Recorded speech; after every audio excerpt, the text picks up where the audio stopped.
I played a lot of great games in 2023. It felt like there was something big to look forward to every month, from a new Zelda, Mario, and some completely new stuff. I didn't get to play all the big stuff, but what I did get to play, I loved. A Short Hike was a game I bought because I had extra eShop money and I didn't have anything else I wanted to buy, and it was the best coincidence ever. This game looks exactly like Animal Crossing Wild World, and it works perfectly for the energy it's going for. It definitely is a short hike, but along the way you meet a bunch of different people, do a bunch of different things, and it'll all impact what happens in the end. Mario Kart 8 was the game that felt like it would never end, and now that it actually has ended, it's kind of like, damn. This is one of the only games I consistently play pretty much every month, and it's always an enjoyable time. Doesn't matter the skill level of the group, 2, 3, 4 people, you're almost guaranteed fun. And man, did they stretch that out to its absolute limit. It's crazy to see any Nintendo game to get as much support and DLC as it did, and it's all quality. Every couple of months when one of these would drop, it was always a welcomed addition. The final update added pretty much every character and stage fans could want, and I'm sure I'm going to keep playing this game until they eventually release the next one.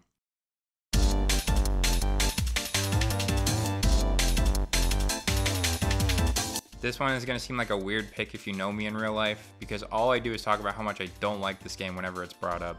I really love watching Street Fighter. Third Strike, 4, they're always entertaining to me. It's only when I end up behind the controller I start to hate this game. And it's not my fault. Every single person in my friend group are all platinum, if not master rank, and I'm right here. I like to think I'm not bad, but I get clowned on like I'm entering top 8 of EVO every time we sit down to play. Sure, I don't lab, or practice, or put in any time to improve, but will I stop complaining? No. In all seriousness, Street Fighter 6 was an incredibly made game, even from launch. Story mode was probably the coolest thing a traditional fighter has introduced in a long time. A lot of the gameplay changes they made from 5 seem like they were for the better, and it's still a ton of fun to watch. Final Fantasy XVI was a mixed bag for me. I love Final Fantasy, and 16 took a lot of new risks, and for me, it didn't really pay off. The biggest being the combat. This system is pretty fleshed out, and you get a ton of different weapons and abilities, and it's cool and all. I just don't think it works well with the theme and the tone of the game. Devil May Cry 5, Dante fights with a motorcycle and a cowboy hat, and he does this.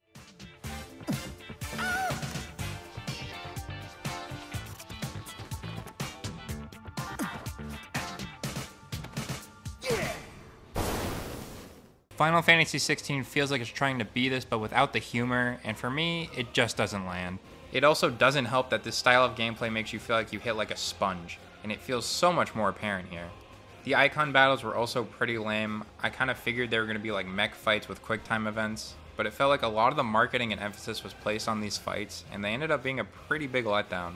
But Final Fantasy always delivers where it counts. The story gets you hooked from the jump, Clive believing he's lost everything in one night, becoming a slave, and watching it unfold into something greater. I loved it. There was a lot of awesome performances too, like Ben Starr as Clive, Ralph Ensign as Sid, and it was nice to play a Final Fantasy that didn't swing too far into the anime tropes. And the game is beautiful. These visuals, environments, and characters have never looked better, and for me is another game like Demon's Souls that I can point to when people talk about what the PS5 is capable of. Osu, Rhythm Heaven, Fortnite Festival. All of these and any rhythm game you're thinking of right now pales in comparison to Donkey Konga. I love this game. I love the bongos, I love these goofy, stupid covers of the songs. It's one of the only rhythm games that whenever I look at it on my shelf, it always calls to me and I sink in at least a couple hours. I used to think I was pretty good at this game until I looked on YouTube and I saw this guy doing this.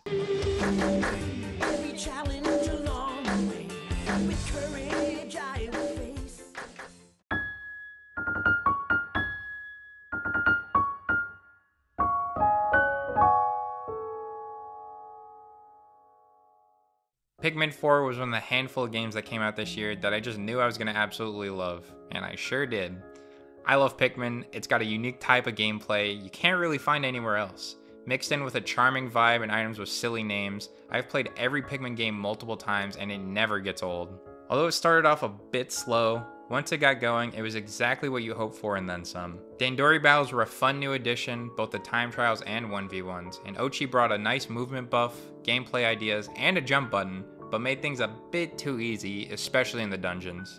Sometimes you would lose a shit ton of Pikmin when you least expected it, and it always kept you on your toes and cautious, which added to the vibe of exploring a dangerous cave. Oatchi just kinda holds the entire crew on his back, which was very convenient, but you kinda lose that scare factor. You kinda know what you're getting into with Pikmin, and I loved it from start to end. This year brought a lot of great spiritual successors, like Bomb Rush Cyberfunk, which is the closest thing we're going to get to a sequel to Jet Set Radio series for a while. It takes so much, the way it looks, the way the characters move, the aesthetic, hell, they even got the original composer to hop in on this. It's almost like an HD remaster of the original, but it also does a lot new, like the introduction of skateboards and bikes, and the boost mechanic to expand and improve on its inspirations. Sea of Stars is in a similar vein. Sabotage Studios clearly had a lot of love for Chrono Trigger and other SNES era RPGs when they made this game, and they knocked it out of the park. It's a perfectly tuned classic RPG with great visuals and music.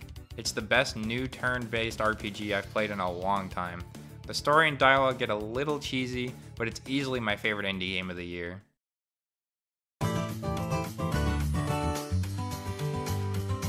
Mario Wonder is another game you know exactly what you're getting, and you know you're probably gonna love it. Wonder went deeper and more creative than maybe any 2D Mario ever has. Characters are expressive, the levels are wacky, it was just a huge step up in every aspect. The badge system was pretty cool, although I only used like 3 of them unless forced to. Wonder Flowers made every level memorable for one reason or another, and it's not telling a crazy deep story, but it's gonna keep you smiling from start to finish. Spider-Man 2 is one of my most anticipated games of the year. Symbiote and Venom stories have always been some of my favorite moments from the games, and this was exactly that. Kraven played a much larger role than I thought he would. He's kind of the big bad the entire time until they swap focus at the end, and he was great. The last 2 hours of this game feels like the closest thing that we'll ever get to a Web of Shadows remake, and the similarities were kind of insane at times, but I loved it. The MJ moments were finally fun, but it didn't really improve on the Spider-Man areas of the game, but it also didn't really need to. The gliding wasn't my cup of tea, the new abilities were cool, but it was very similar to the first game, which is kind of what I wanted. The only other game I was more excited for was Tears of the Kingdom. The control this game had on me was something I haven't felt in a long time. Every single day for the month before this game came out, I would watch the trailers over and over and over again. I would listen to the main theme, and it's all I could think about. It was almost one of those things that come out that you hype up in your mind so much, and no matter how great it actually is, it could just never live up to that expectation. But it did.